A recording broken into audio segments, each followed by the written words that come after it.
morning, good morning, good morning, good morning.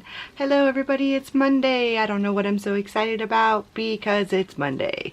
But anyways, my name is Heatherina and I am here to talk about living with two kids that kill or could potentially kill. Ooh, that was a mouthful this morning. So let me move this over a little bit. There we go. How has everybody been this wonderful weekend? The weekend's done, I'm so sad. But here we are on Monday. So those of you that joined my live, thank you. That was fun. That was very different for me. I was so nervous, guys. I was so nervous. Like, I don't even know why. I was just so very nervous. So if you haven't been to my channel yet, I put my makeup on while I talk about my life.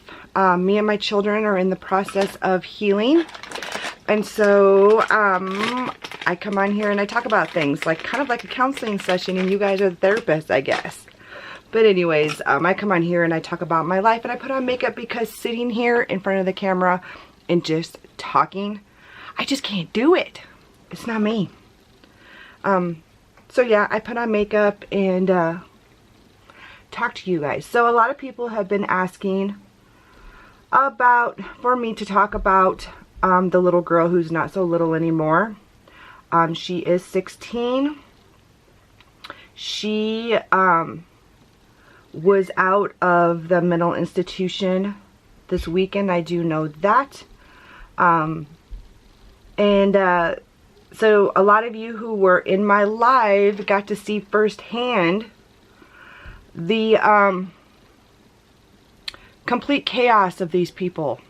They came into my live acting like complete normal. They acted normal. They acted like they always act. Also, I did get a couple messages. One was on my page. And whoever you are, I appreciate it. Thank you. Some other people had wrote me as well, letting me know that my stepson had put out a video threatening my life, and especially my oldest twin's life, on a video. And I guess, from what I understand, they turned it into the cops, and they turned it into YouTube, and it was removed. So, if that tells you kind of the hell that me and my kids lived through, if you happen to see the video, right now they're all in victim mode. They're in, I'm going to turn you in, I'm going to cry to whoever will listen, I want this stuff removed. I have spoke with some officials who have explained to me that because I don't show their faces and I do not say their names, I am able to talk about my life and my children's life. And they don't have any control there. Of course, they probably don't want people knowing what they did to us. And a very good representation is, I wouldn't, if I treated people this way, and then I was out there living a lie and not facing it, I wouldn't want people who think that I'm normal and I don't do anything wrong to know the actual me either. So, you know, we're not going to spend a whole lot of time on that, but I did have a lot of people writing on my comment section about that they were very concerned. They sent messages. They found me on social media, on my Instagram, and they wrote me, and you all are very concerned and very awesome people. But let me tell you,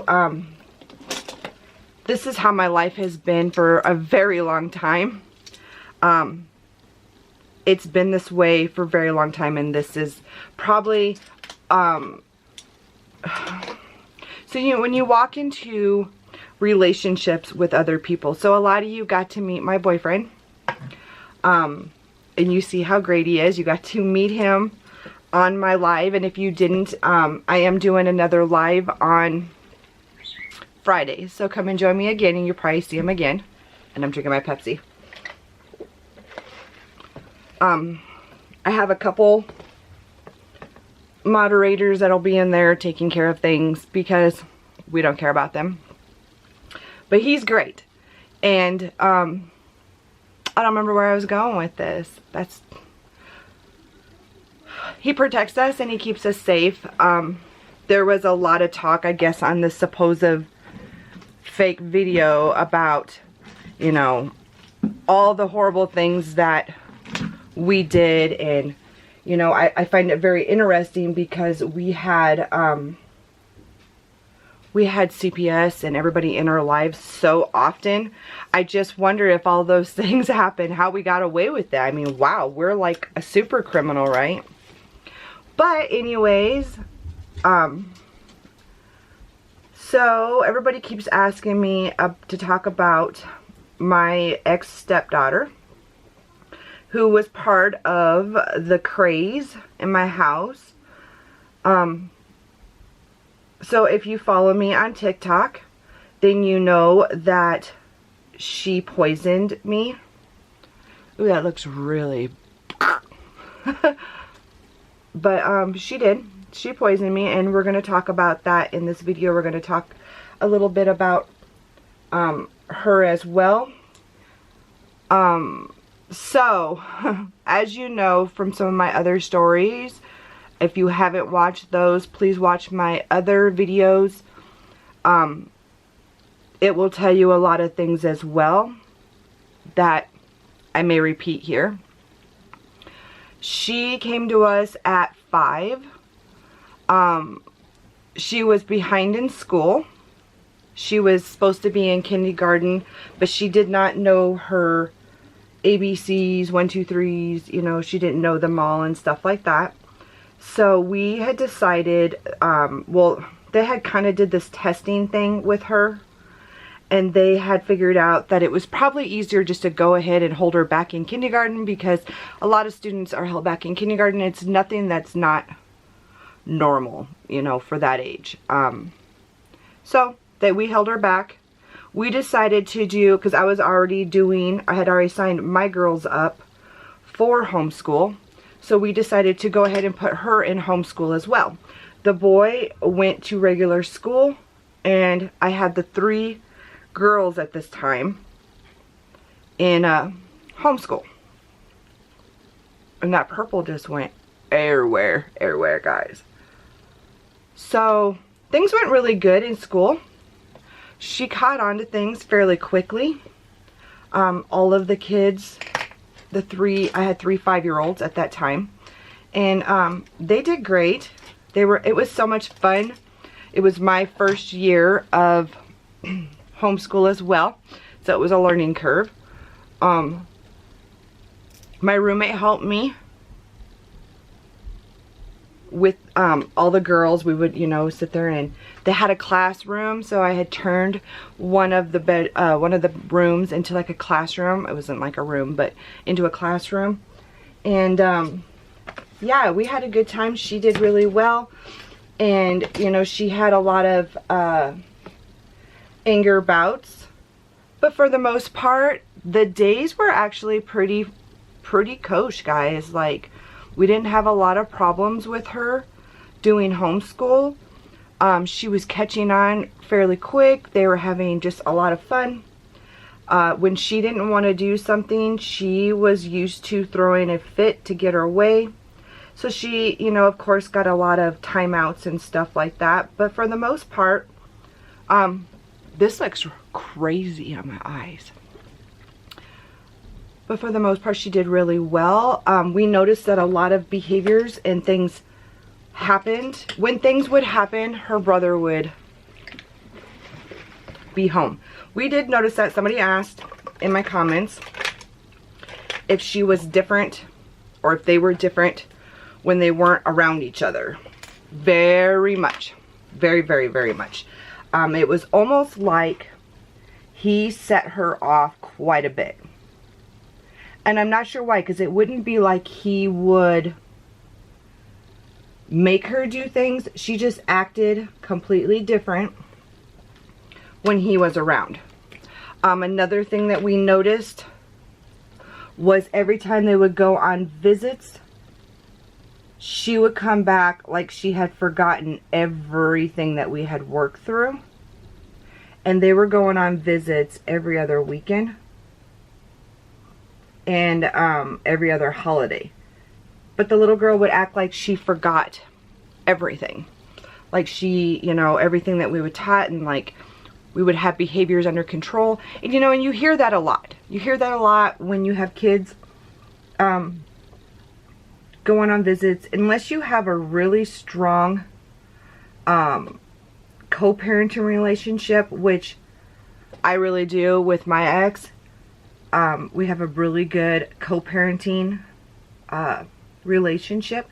You know, for instance, if the kid does something while on visit, obviously it's just a weekend, and if it's something big, like you can't get something under control that fast. So you would need the other parent to be like, nope, the punishment keeps going at my house because you're grounded a week. You need that co-parenting. Well, Mom was not ever going to co-parent. She was now in the mode of, I want the kids to like me more so that they will say things and do things so that I get them back. So I'm continuing to get child support. Mind you, when my ex paid child support, he paid her almost $1,000 a month.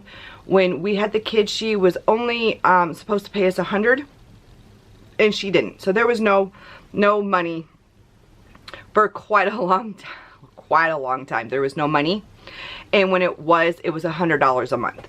I mean, it wasn't enough to take care of kids in any sense. So, I mean, literally it was me and my husband taking care of these kids. It wasn't, not financially, it was not her, and obviously she wasn't doing her part as a parent when she had these kids. They were pretty much like, here's social media, here's TV. You know, there was not, let's spend time together type situation. Their time together was literally like playtime all the time. It was just like, you go play your video games and watch your TV. I got stuff to do. I mean, and everything I'm saying, guys, is coming from the kids. Okay, so I wasn't there, and no, I do not know. I only know what the kids told me. Now, do I think the kids were lying to me the whole time like they lie on me? Absolutely. That comes into play quite a bit. So, if the kids did not get their homework done, like in normal life, if kids have schoolwork during the week that they didn't get done at school, the school sends it home and it's called homework. Well, if they were going with their mom, we would send it with her for her to do with the kids. Well, she wouldn't do it with the kids. So then on Sundays, I was literally stuck doing schoolwork until like 11 o'clock at night with these kids to get it done, because it was due. You know, it's due to be turned in on Monday, and there's not a whole lot of grace time on that. Like, when you're supposed to get it done, you just freaking get it done. Well, it wasn't getting done. So then when that was brought up into court and they were talking about taking away weekend visits because the teachers were writing, you know, notes and stuff, and they were complaining because there was a lot of times we could not get it done to turn it in. And it also came, this looks really funny, it also came a point where I kind of gave up, you know, working on that stuff late at night, because I'm tired too, and I did not want to sit there and be doing schoolwork when she was supposed to do it. So the teacher started complaining, their grades started dropping, and we discussed with the attorney what was going on. So there was discussion of visits were going to stop on the weekends if she couldn't keep up on their schooling and do what she was supposed to do on her part. There was other things in that as well, guys, not just that. So then when we would send the schoolwork, her and her mother would do the schoolwork instead. And so here I thought it was getting done when they would get home. Usually how this homeschool program works, because it's public homeschool, they do stuff for a week, and then that Monday they test out on the stuff that they worked on the week before. So we would go in to take the test, and they would not, like, for instance, like something I would send home was like these pages to, like, they had to study for a test that was coming up on Monday, so they would study. We would go take the test, they would get a 0%. And I'm like, how is that possible when on this assignment that you did this weekend, you got 100%? Well, my mom did it or my grandma did it. So then it was like, how can she as a parent sneak to still not do her job, but do her job? It was constantly like this, guys. So then I was starting to work literally like on the road to drop them off for visits. I would do the homework in the car, or we would get it in right after school, like sit down, we're doing this. It was like always a rush on my part. Schooling is very important to me with my kids and myself, because you can't get a decent job without a good education, and it's not just a high school diploma anymore. You got to have more. So it was constantly a fight with that. Well, the little girl, when we had her tested, because she struggled in school a lot as it was, she has a very low IQ. So that was going to be a little bit of a struggle as well. And in a lot of the testing, it stated she just doesn't put the effort in. You know, which I found too. Her and her brother would always try to find the shortcut to everything in life. The shortcut. Instead of like, remember the whole story of point A to point B? They would always go A, B, C, D, E, F, G, you know, all the way through the alphabet until they got to where they needed to be.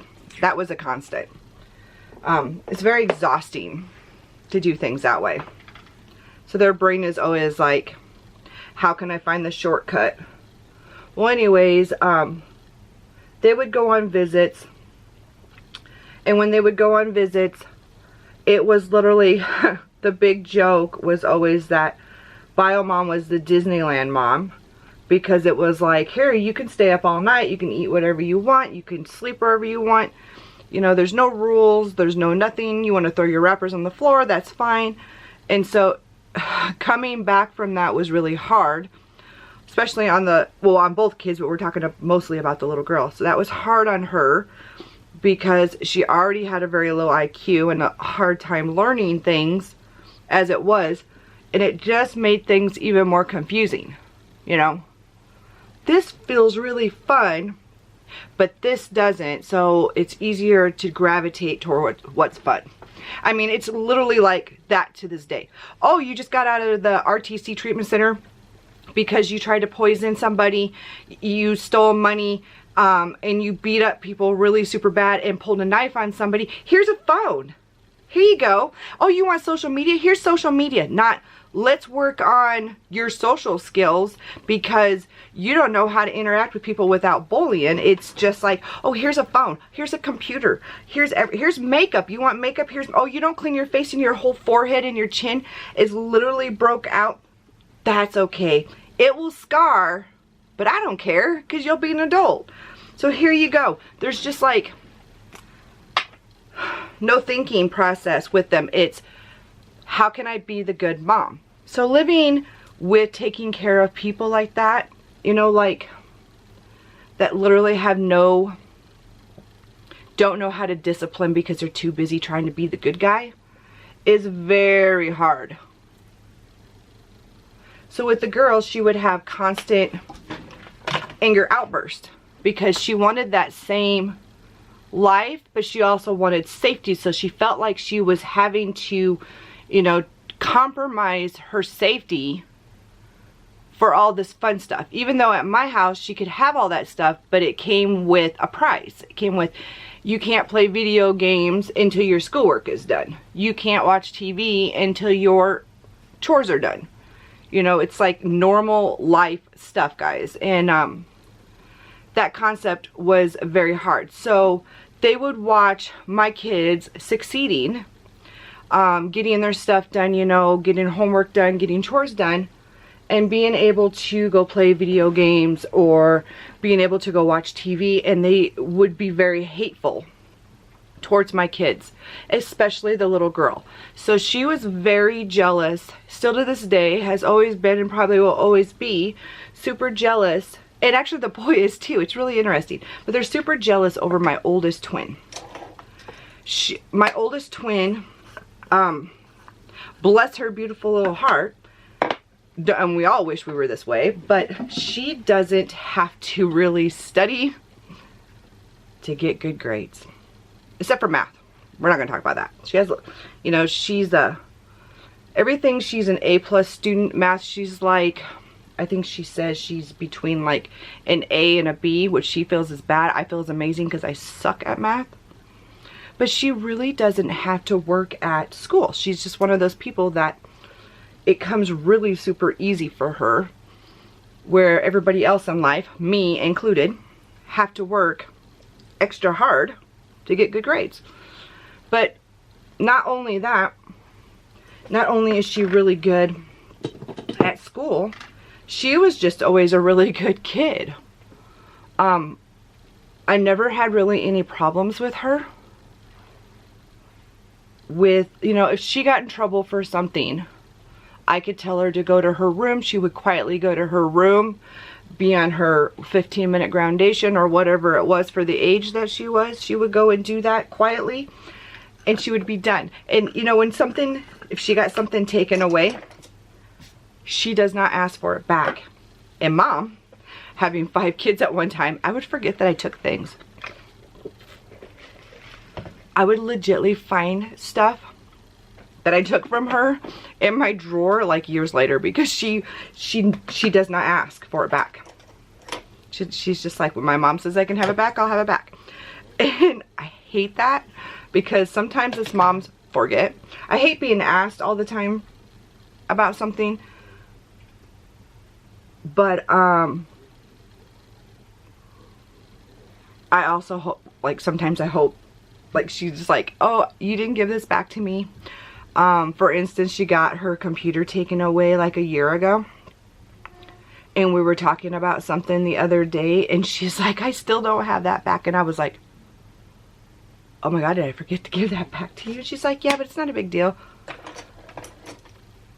Welcome to the Shitty Mom Club. But they would be so jealous of her that they would pin against her on a lot of things. And the little girl especially, she would attack her. She would steal her things. She would say mean things to her. It was like constant, guys, that she was just so jealous that she just thought that she just like always had to get something on her. And that my oldest twin was always the center of hate with these two. It was a constant thing, guys. So when I say attack, I mean like ripping her hair out, scratching her, biting her. One time there was a fight in my house. So my niece was staying with me. It was December of this last year, in fact. This is the reason why, one of the reasons why she's in trouble, and she headed to jail and RTC and all of that stuff. This is one of many reasons, but she had taken something of my niece's, and my niece was pissed. My niece is a year, actually the same age as my stepdaughter, 1 year or half a year older than my daughter, and they have all grown up together. Like, this isn't just all close, all been together. It was my best friend's daughter, but I consider her my niece. You know, she was part of the family, and she was staying with me for the month of December, school break, and she stole something from her. And so my niece, who was not scared of either of my stepkids, stupid camera, anyways, so she went and took something of my stepdaughter's. She was like, you steal from me, then I take from you. She had that mentality. She went and took, I think it was a pair of pants, but I'm not really sure. Because I wasn't in on the mix of everything. I knew that something was stolen, by I knew my stepdaughter stole something. I can't remember if my niece found it or what went on. I just knew about the situation in brief of teenage girls screaming. So at this point, I have 4 teenage girls in my house. And they're screaming, which is not uncommon because, like I said, I had 4 teenage girls in my house. So they're screaming, fights, you know, arguing, whatever. I was taught a long time ago, you do not referee. You have to kind of let them figure things out until somebody is getting hurt. Or if somebody gets hurt. Then you have to intervene as a parent. But when they're just arguing and they're, I call it their stupid teenage bull crap. Because they do it all the time. You just let them kind of be. So they're arguing or whatever. Next thing I know, I hear my stepdaughter hollering. My niece is bigger, quite bigger. I wasn't concerned that she couldn't, you know, handle the stupid argument that they were having. So my niece and my daughter were sharing a room at the time. My stepdaughter tried to go into her bedroom, and where my niece was also sleeping. And my daughter was like, no, you get out of my room. You're not allowed in my room. She went in there and grabbed something of my niece's again. And the fight was on. The fight was on. I don't remember where I was at the time when the entire situation started. So I'm talking from like the kids talking to me of what happened, excuse me, at that part. Whatever sense, my stepdaughter took off running out of the room with this item. My niece got her by the hair going out of the room, and then grabbed a hold of, it was pants, grabbed a hold of the pants, and they're fighting. They're pulling and fighting over the pants, guys. So now they're in, I come into the scene, they're in the living room, and they are tug-of-warring with these pants. And I'm like, what are you guys doing? No, she took this, da da da da. I'm like, oh my god, you guys need to freaking stop. And then she went to go, my niece got the pants back. I thought the whole thing was done. I move on to other things.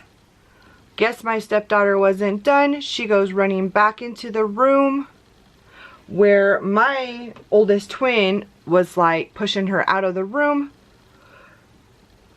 Oh, good God.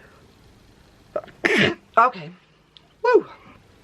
So she starts shoving my daughter, I guess.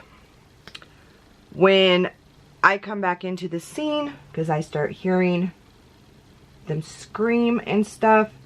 They were in the living room, guys, at this point. How they made it from the bedroom down the hallway into my living room, I'm not really sure, but I'm guessing they like rolled in this fight. Whatever item my stepdaughter was heading out of the room with, my daughter had grabbed a hold of this item and they were arguing. My daughter had gotten it back and my stepdaughter jumped on top of my daughter. My daughter has really bad asthma. And she jumped on top of my daughter. My daughter was like, get off me, I can't breathe. So, get off me, I can't breathe means let me sit on your arms and chest, plug your nose with my hand, and put my hand over your mouth and bite you all over your face and pinch and gouge you, your nose and your mouth. She had gouges in her eye. I mean, you guys seen the pictures if you're on my Facebook. She like bit her and stuff. Well, my boyfriend had came in to the room about the time that I was coming in when this fight is going on. We came in from outside. And he's seen that, and he's seen her feet. That's all he said he's seen. He's seen her feet going up and down, and seen that my stepdaughter was literally trying to kill her. And he shoved off my stepdaughter and gets my daughter up and is like, breathe, breathe, breathe, you know. And my stepdaughter kept trying to go after her.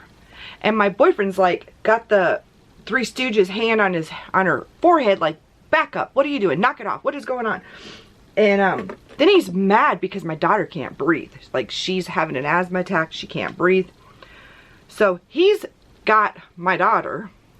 And everybody, when my daughter's kicking her feet on the floor, which makes a big noise, everybody comes running from every inch of the house. Well, my niece, I came out of the bedroom and now she's on the track of she wants to kick the crap out of my stepdaughter. She's pissed. So her thing, most of the time when kids fight, you know, kids fight, guys. Kids fight a lot. And there's things that are considered sibling fights. You know, they try to hurt each other, fight for rivalry. You know, I know me and my sister got it with blow dryers and hairbrushes and stuff. But when you deliberately plug somebody's nose in their mouth and bite them all over their face while you're holding them down, it's a little bit different. So it wasn't, so this is like the downfall, when we start getting close to when my stepdaughter did not live with me anymore. We had a situation a few days later. She had been bullying my disabled child, the one that hates to get on camera, but I talked her into getting on camera on my,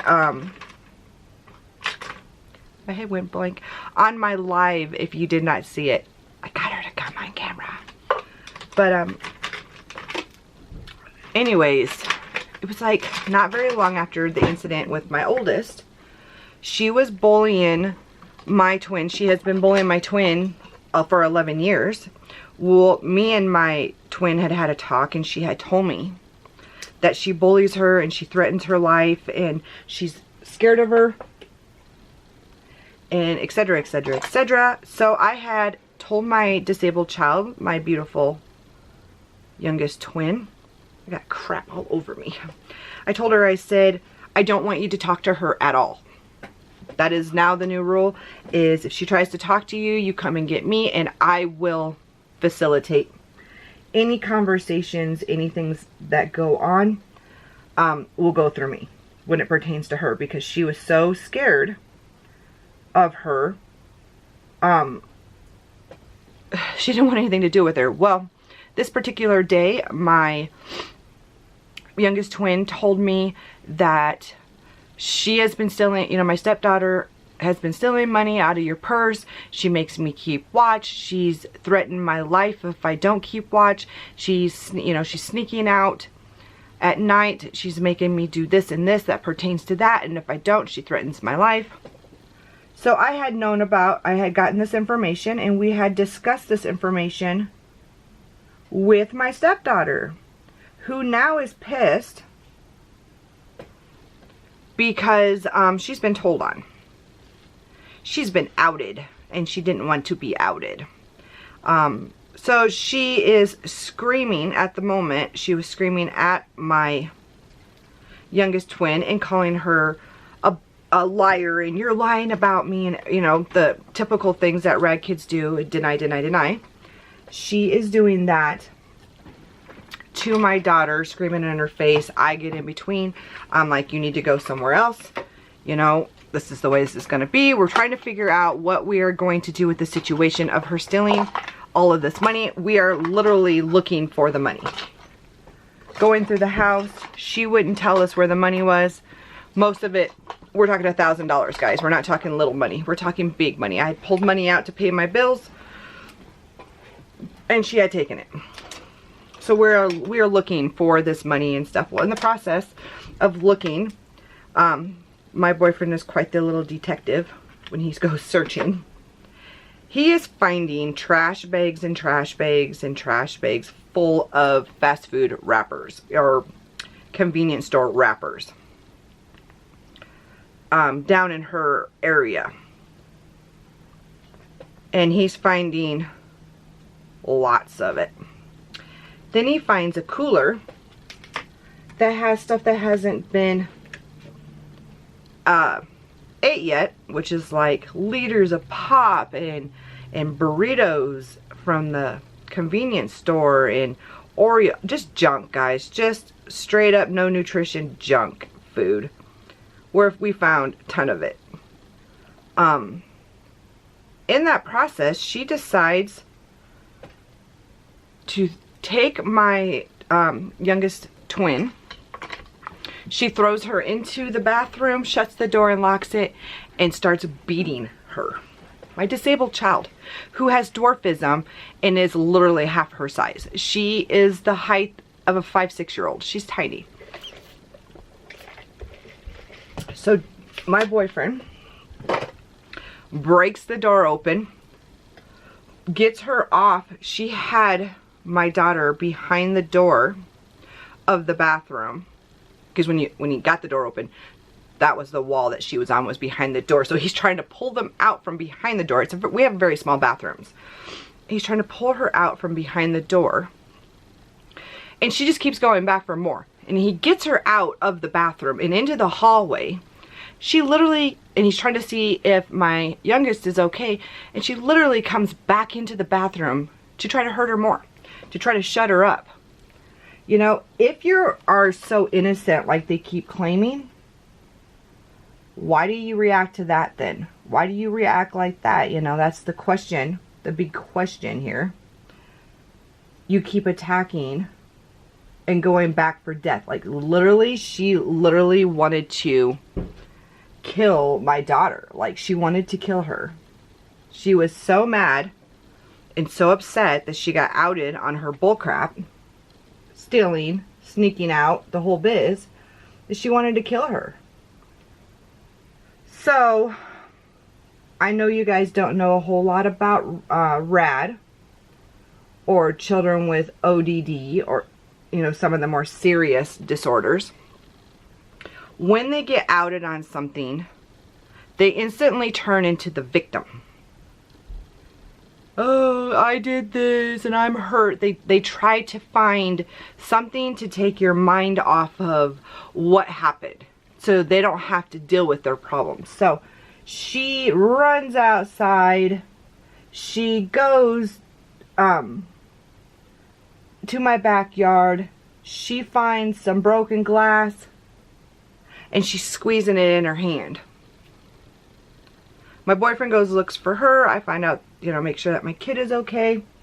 And he finds her with the glass and she's squeezing it and crying. And then it becomes, oh, my poor hand. We have to deal with my hand and take time off of this. Me beaten up. Now it becomes a, we're going to spend so much time dealing with this problem that I created that you will forget, or you're going to let it go, or we're going to be so worried with this that it's not going to be so bad. Well, I learned from the many, many years. I'm like, well, here's some stuff that you can clean it up while we discuss this problem. Oh God, you know, oh God, we got to deal with this. Well, she didn't want to deal with it. Well, when she was outside throwing her little tissy, she broke the fence. That wooden fence, privacy fence on that side of my house, and she broke it. And in the part of the discussion that we had, I told her, you will be helping me fix that. You will be, you know, whatever. Well, that day was a doozy. Let me tell you that much. So she fixes her little thing she did on her hand. While we discussed, you know, when I told her you're fixing that fence, you're grounded. No exceptions. I'm done with this crap, you know, because it's everyday crap. She takes off outside. I get her inside. She starts raging. So when she rages, everything, remember I told you, from point A to her room, she destroys. So she was doing that. Flips the pictures off the walls, knocks chairs over, throws knickknacks, throws baskets, throws whatever is in her path of destruction, she destroys. Excuse me. Which she was doing. So I told her, we're not doing that crap. You just, you know, I'm done. I'm just walking behind her at this point to make sure she is not going to destroy my house any more than they have already destroyed my house at this point. And she starts hitting me. Yeah, that's not gonna happen. So I don't know if you guys know what a mat hold is. I was trained in mat hold, so I did a mat hold on her. It's like hands over yourself, you hug yourself type thing. And so she hugged herself, starts kicking her feet and throwing her head back. And we are on the couch, and she is kicking her feet and swinging and everything. And so I mat hold her. I'm now on her lap. And she is punching me in the back. So I'm just leaning forward, letting her just have at it. She's just getting, well, she starts pulling. My shoulder is really bad. I have a pulled bicep and my arm is out of socket. So I have to go in and get my arm put into socket all the time. Well, she starts pulling on my shoulder really bad. And I'm like this, like, knock it off. Like, that's one thing I was like, you can punch me and hit me in the back of the head and hit me in the back or whatever else you want to do, but you're not going to pull my shoulder, because that to me is the worst. Such a rodeo with these kids. Like, seriously, you get your workout, she calms down, we go to fix the fence, and I'm talking to her dad on the phone, and I'm explaining to him what she has did. And so she's on the phone with him. I won't let her have my phone. I have it on speaker because at this point I do not trust her to touch my phone, because she's so violent and so angry. And he's telling her, you're gonna do this, and if you don't like it, you know, too bad. You live in my house and this is my rules, and you know, the whole dad discussion. She just gets up and is like, fine, I'll leave. And off she goes. So he's like, did she really leave? I was like, yeah. He says, you call the cops on her as a runaway. Don't chase her. He's like, just call the cops. So I called the cops. And as you guys know, the cops do nothing for us. They bring her back to my house, where she's raging, and the cop has to tell her, because she keeps trying to get up and take off, and he says, you run, I'm tasing you. Just so you know, I am not chasing you. I will tase you. So you need to sit your ass down and do as I ask you to do. So now she's got this cop that's pissed. We actually got one of the good cops, guys. And he ain't playing any of her bullshit. Sit down, shut up. Well, he is trying everything to help us. He has been trying this whole time to help us, finding anything and everything to help us. And he sees that she has scratches on her arms. He knows that they're old, but he's like, hey, let's get her on a suicide watch. Get her to the hospital. She'll pull her, you know, psycho stuff there, and they will commit her butt. Okay, officer. So that is what he did. Takes her to the hospital. They call the counseling place. They come up to do this titled thing to see if she's competent or not. They have her in the hospital. They have an officer there. She's in the mental health room. And the counselor comes out to talk to me, and she's like asking me questions. And that, so let me back up a minute, because now you're going to want to know about when I got poisoned. So there's so much talk about it. So much talk about it on TikTok. Like, how could you not taste, you know, the pills or whatever? So then, so I was doing that gallon, at a gallon water bottle. It was pink, and I was doing the gallon of water a day challenge. Okay, well, I suck at drinking water. Obviously, I'm a pop drinker, but I suck at drinking water like I'm supposed to. So I decided, me and actually my oldest twin decided we were going to do this gallon of water challenge a day, just to see if we could do it. I didn't like the taste of water because it's so meh. So I was putting real lemon, it's called, into the water to make it easier. And I had drank half of it. And at the time I was working as a behavioral specialist, and I usually did my meetings in the evening, so I'd have to do so many meetings a month, so many phone calls a month, checking in, all this stuff. So I would do my meetings towards the evening when everybody got out of school and the family was home. So this particular family had their meetings, I think at like 5:30 or 5. I can't particularly remember. But it was out in the boonies. So I live in Wyoming. There's not very good cell service and things. And where this family was at, there was no cell service. So you always, as a social worker, need to keep yourself protected. You just need to know that. You always need to keep yourself protected. So anyways, I had quite a bit of water left. So I was like, I don't want to drink this right before bed. Big mistake. So I chugged a whole bunch of it really quick. You know, probably like this much of it. I chugged really fast. My boyfriend is going to take me out there. He stays in the car, but he just drives me out there. Just in case anything happens, he is there. Okay? And this is way out of town in the sticks. So we go out there. I'm not feeling any sort of way yet. It takes us about 15 minutes to get there. I get into the house, and as soon as I get into the house, I feel very lightheaded. Like somebody shut off my ears. You know, like that plugged feeling. I felt that first.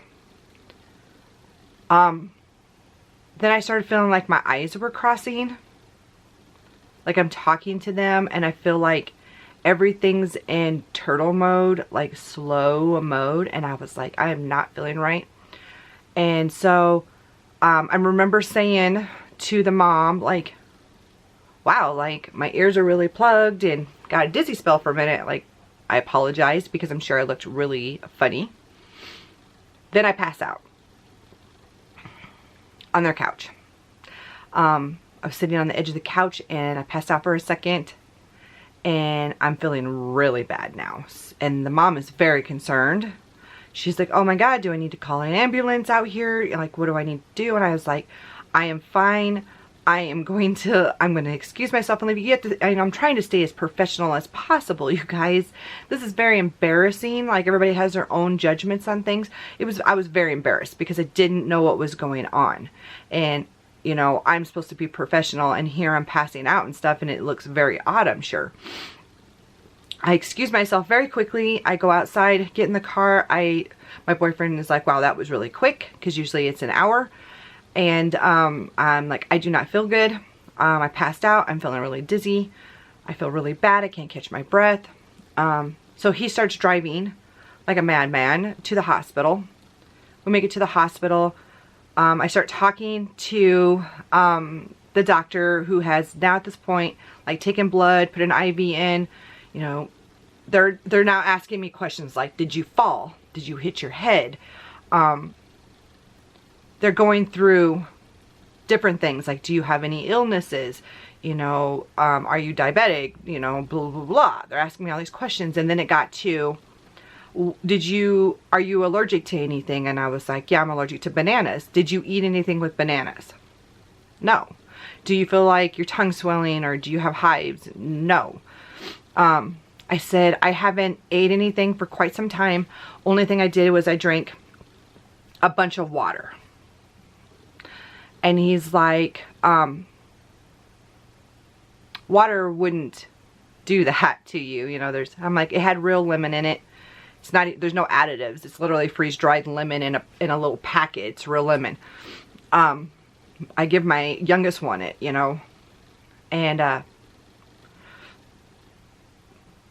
don't even know how we got on the subject, but my test results came back, So there was, you know, he starts asking me about medicine that I'm taking and if I have any mental health conditions or anything, because I'm guessing this medicine came back in my system. I don't really know, because he doesn't really say that. But I'm like, I don't take any medicine. Ever. Zero. I haven't in 15 years. Very anti-medicine. Always have been anti-medicine. So, he's like, you only had the water. Well, then, we get more into this conversation, and we find out that something had been put into something that I consumed, which the only thing I consumed was water, in like 5-6 hours for this to go on, and it was like 15 minutes before all this went on. So we come home, we look at my water bottle, and it, you know, you look down in it, and if you pull it to the side, it's pink. It's like a see-through pink color, like iridescent or whatever. But you pull it to the side, and we could see things floating in there, chunks of things floating in there, and quite a bit of chunks in there. I had called the hospital and told the hospital, they told me to save the container. They were sending my blood work and things off to do a little more checking and stuff, but to save it. That's what we did. The next day, this big boom with my stepdaughter had happened. So now we're in the hospital and she's in the room, and they're evaluating her. They're coming and talking to me, and they start asking me, like, has there been any incidents that have happened? And so I explained to the counselor that she had stolen this money, that she had attacked my daughter, and in the manner that she attacked my daughter, and about the poisoning incident.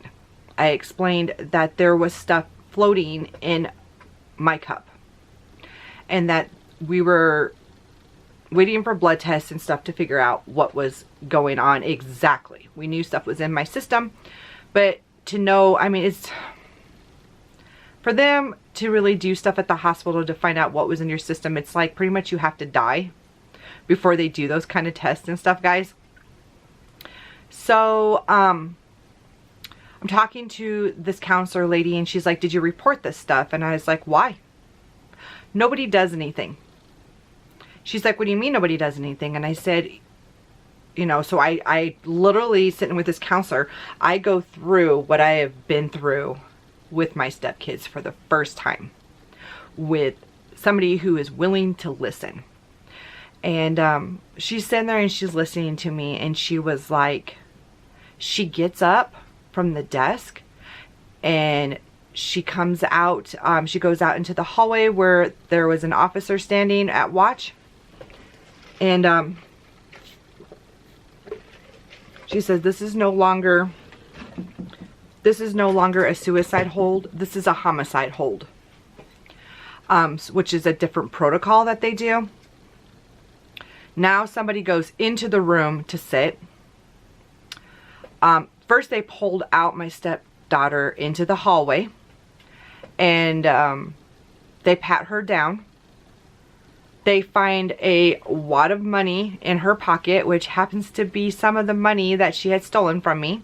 He asked her, where did you get this big amount of money? And she was like, at first she was trying the whole, I don't know, it's mine. And then he's like, where did you get it? This is quite a bit of money for somebody so young to have. And she's like, I stole it from my stepmom. So then he pats her down, takes her shoes,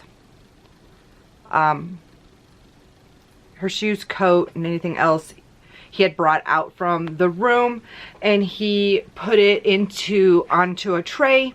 He goes through all of the pockets and stuff, and he then proceeds to ask her about the attack on my daughter, and she admits to doing that. And he asked her what her plan was, and she said to effing kill her. Then he asked her about if there was anything put in my water, and she denied it.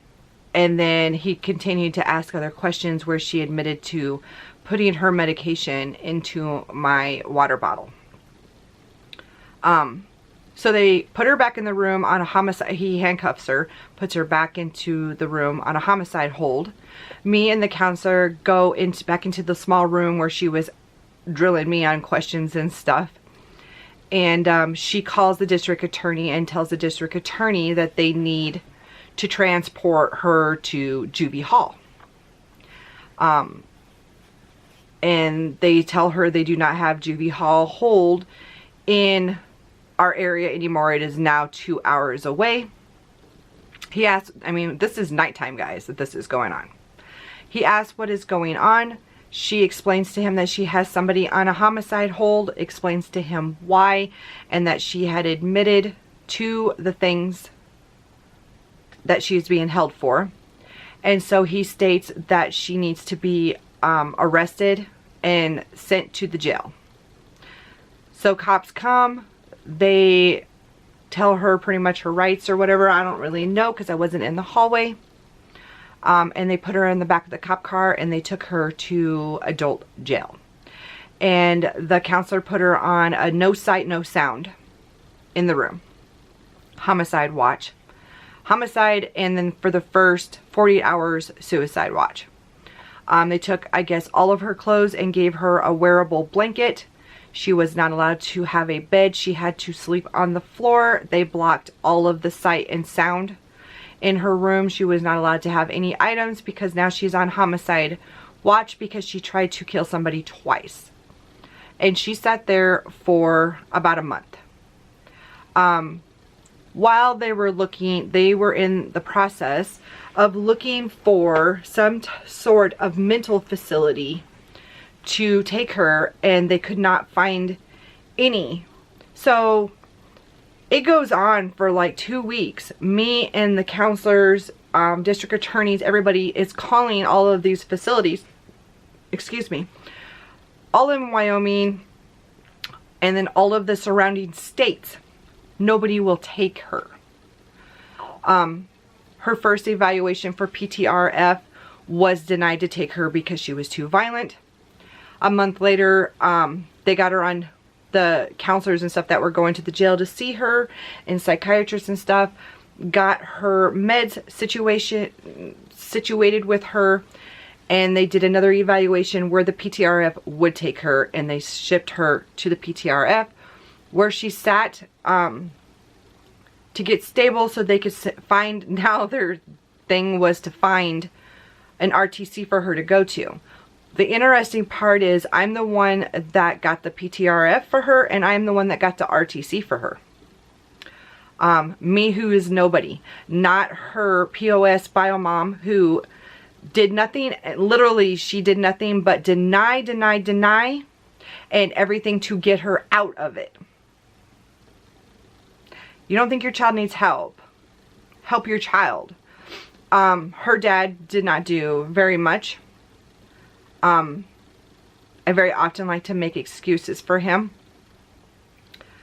but he didn't do a whole lot. I called all day long every single day and then waited for callbacks and stuff from people, filled out things, would have my husband come and sign papers so that they could release records so they could see if they would take her. I mean, this was an ongoing thing, but we ended up getting people to take her, and she ended up going to the next facility where she is now, or just got out of. She now has social media as of yesterday. I got the memo from family. The family told me she is out and she is on social media so I could go and block her. I am thankful for that. They think that they have this solid army of people, but really it's just they all are backbiting each other. It is total and complete chaos with this family on a constant.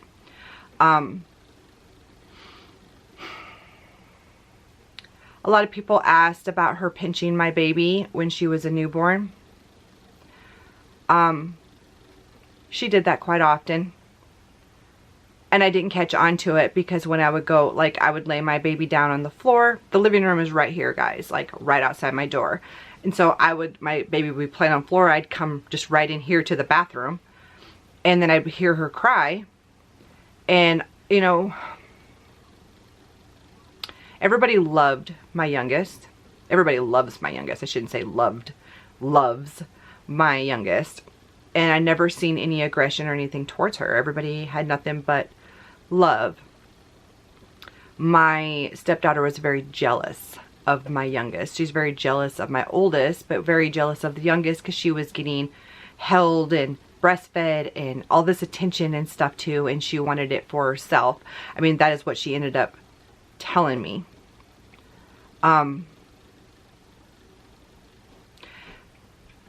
One time I was sitting in a recliner and my youngest was standing up, barely standing, but she was, you know, she was just learning how to pull herself up, and she's standing on the edge of the chair. And my stepdaughter was throwing one of her many millions tissy fits. And I told her, just go to your room until you're done. Go to your room until you're done throwing a tissy fit. And she picked up, I was folding laundry, you know, and I had the basket like right here, and my youngest was right here standing, and I'm folding laundry and putting it into this basket. And my stepdaughter picks the basket up and slams it down on top of my baby. I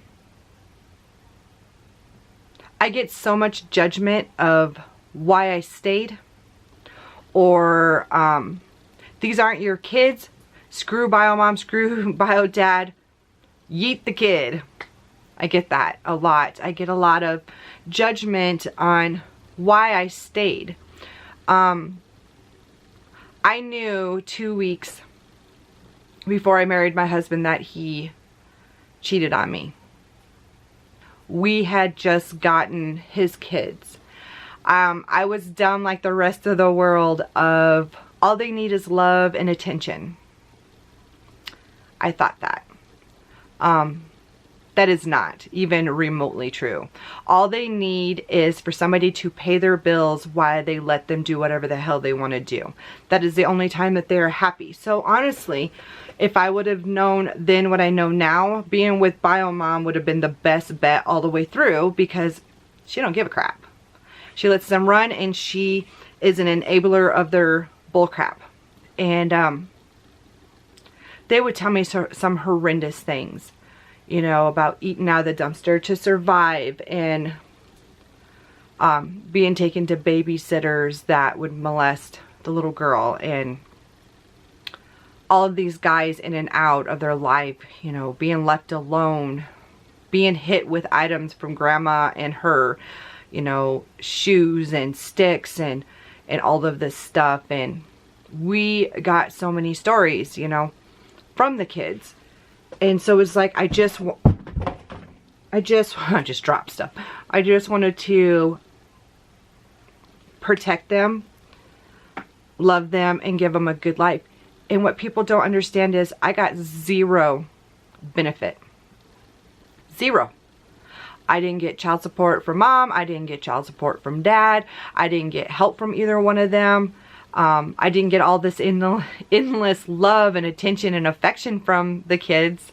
I had bio mom stalking me day and night, stalking my social media, you know, writing people I hung out with.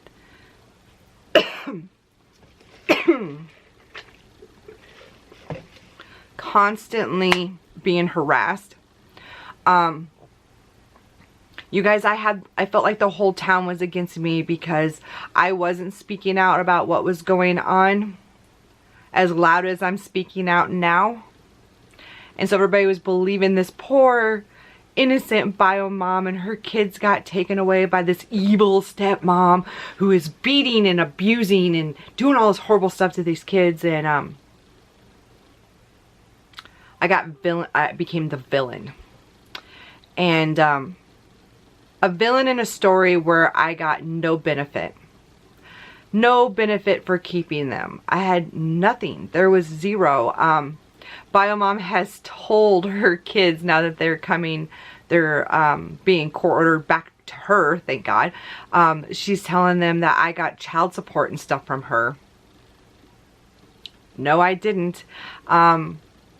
If there was any child support at all going on, then that went with stepdad, or went with bio dad. Not with me. I didn't get anything. I didn't even have a child support card to get anything. I don't mean to be rude or judgmental in any way, but what do you think $100 is really gonna buy? $100 for 2 kids, not $100 each, $100 for 2 kids. Wow, like, what are we buying here? An outfit for a kid? Because it's not benefiting me in any ways. $100 is nothing to raising kids, you know. She didn't pay for insurance. She didn't pay for co-pays. She didn't pay for jack freaking squat. And if she ended up paying for anything, it wasn't to me. That's like an interesting thing that my stepkids now like to throw in my face is, I'm doing YouTube because their mom is no longer paying me.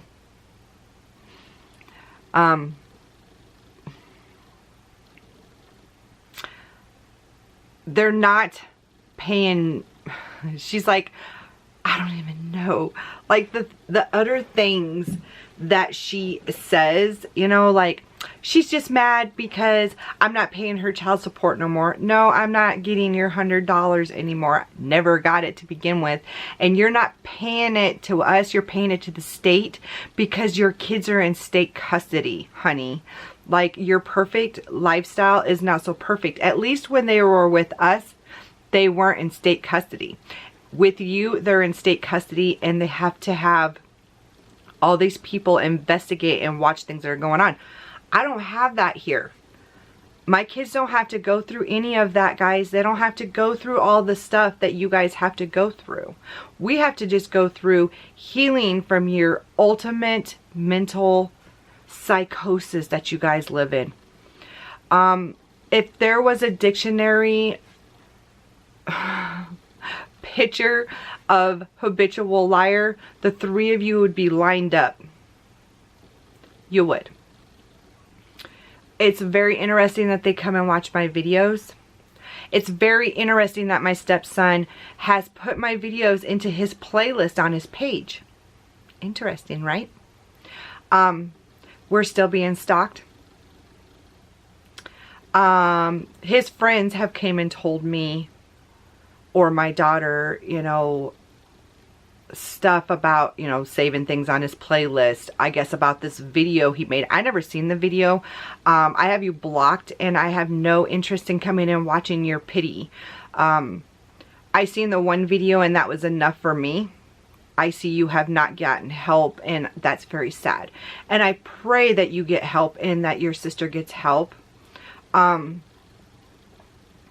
I no longer have to deal with that, because I get to enjoy my 4 kids and my 2 grandbabies. I get to enjoy my mother and my boyfriend. I get to enjoy a clean house. I get to enjoy us remodeling everything. Everybody's gotten, you know, new bedrooms and new flooring, and it's funny how things happen, you know, like you get out the bad and different things start changing in your life. I don't get migraines anymore. That's one of the things. I used to have a migraine at least, you know, 2 times a week. I don't get migraines anymore. That's one of the things that actually went away. I have not had any of my severe dizzy spells I used to get since they left my house. I have not had any of those severe passing out and dizzy spells and stuff. Probably because I'm not being poisoned anymore. Oh, that's the thing with my water bottle. So the cops took my water bottle. They came to my house at like 1 o'clock in the morning. But anyways, they took my water bottle, put it into protective bag and stuff, and they have it put away. They are waiting for my stepdaughter to get out of the mental institute, because when you're in the mental institution, they cannot prosecute you for anything. They have to wait until you get out. So we are waiting for her to get out, which I think she is. So now we get to move forward with prosecuting her, which means the water bottle will then be sent off if it hasn't already been sent off to the lab. The counselor had me get her pills out and count them in front of her, and there were, I want to say 18 of her bipolar meds missing, which they think is in the bottom of my water bottle. When she was asked about it, that was the med that she used to poison me, supposedly. They are going to figure that out when they test it, or if they already have tested it. We are waiting for, like I said, my stepdaughter to get out of that mental institution, because then she is of sound mind to be prosecuted. So she'll be prosecuted for trying to stab somebody in the foster home.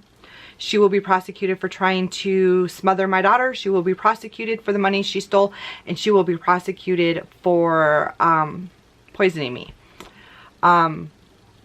We are also pushing forward the conviction of my stepson. So he got into trouble for severely beating up his biological sister.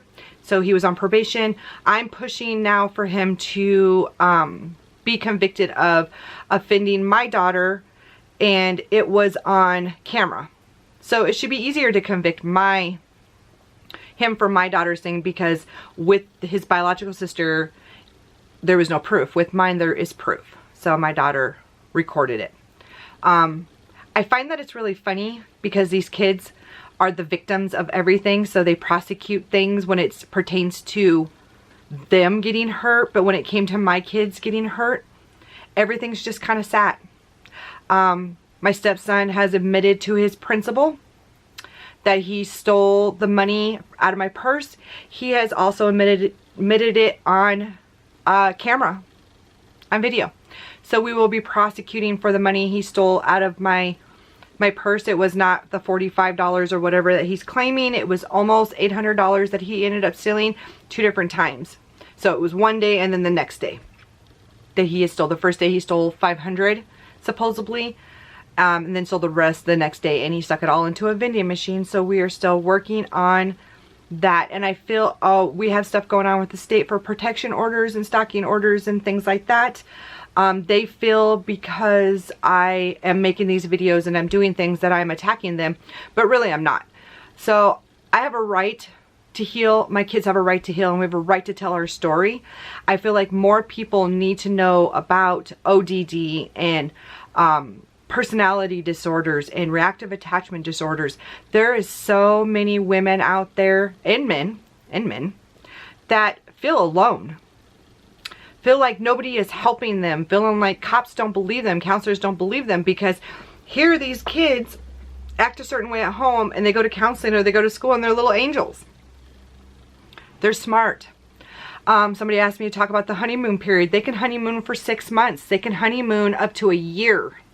Up to a year, guys. It's sloppy from 6 months on. They have a lot of holes and loops and stuff where they get busted with things, but they can straight honeymoon for like 6 months. They can get people to believe that they are the victim of somebody else, and that is the scary part. So if you are going through this, I will say this again, journal. So if you don't know what to journal, whatever, there is journal pages on my Etsy store. Download the digital file, and 7 days a week. Have them journal, and you journal things. Always keep a journal. 2, get cameras. Get cameras in your house. Put them up. It is worth it. Put alarms on doors. Know when they are coming and going if you have that issue of them getting into things or looming in the night. Every incident needs a call to your police or sheriff department. Even if they can't do anything, you say this every single time. I want a report made. Say those words every time. I want a report made. Then when you have a stack like this, you take that stuff and you drop it in somebody's lap. District attorney's lap, CPS's lap, a lawyer's lap, counselors, psychiatrists, drop it in their lap. This is how often this is going on. I am calling, here is my journal pages. Here is his journal pages. This is what's going on. Help me. Help me. Do not sit alone, you guys. Like, sitting here right now, I look at the bathroom that's right there. I have a tiny, tiny bathroom. Not real tiny, but tiny. I hid out in that bathroom all the time, guys. I used to sit in the tub and cry to get my peace, you know? Stupid thing. Stupid camera. Anyways, document. Don't stop fighting. Don't stop talking. If I can teach you anything, don't hold it in. I held it in for way too long. I should have been speaking out and doing things while they were here. Doing these type of videos. Making somebody listen to me. But for now, this is my story. And right now we're pretty happy. It's quiet. It's quiet. I love the quiet. I love getting up in the morning and hearing my 3 kids say, "Good morning, Mom. How did you sleep?" I ask them every morning, "Good morning. How did you sleep?" And they have big smiles every day now. They're way happier, way content. I know you guys don't like my ex-husband, but he is doing great, guys. Like, even, I mean, he's got his own things he's battling with. But, he called yesterday and he's always, you know, asking like how the kids are doing and talks to the kids. And he was going to come over yesterday, but we had went somewhere and he works out of town, so we had missed him. But he sees the changes in his kids. He has wrote them off, his other 2. He has wrote them off completely. If they're going to tell people that he was in and out of their life and he did all this bad stuff and, you know, good. He says good, then they can just stay away, and he just focuses his time and his money and his heart on my 3. The other 2 are missing out.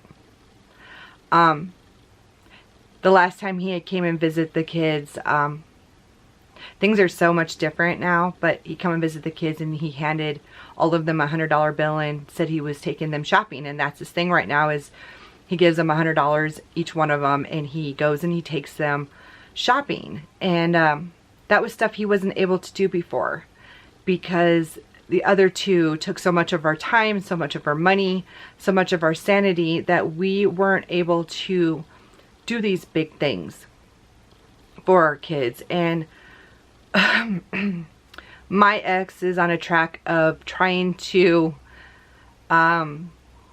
say his sorries to these 3 in any way that he can. And he does it with me too. I mean, for Christmas, he ordered me, you know, a heart necklace that has 3, it hangs on my mirror. It has 3 footprints and it has my 3 kids in it.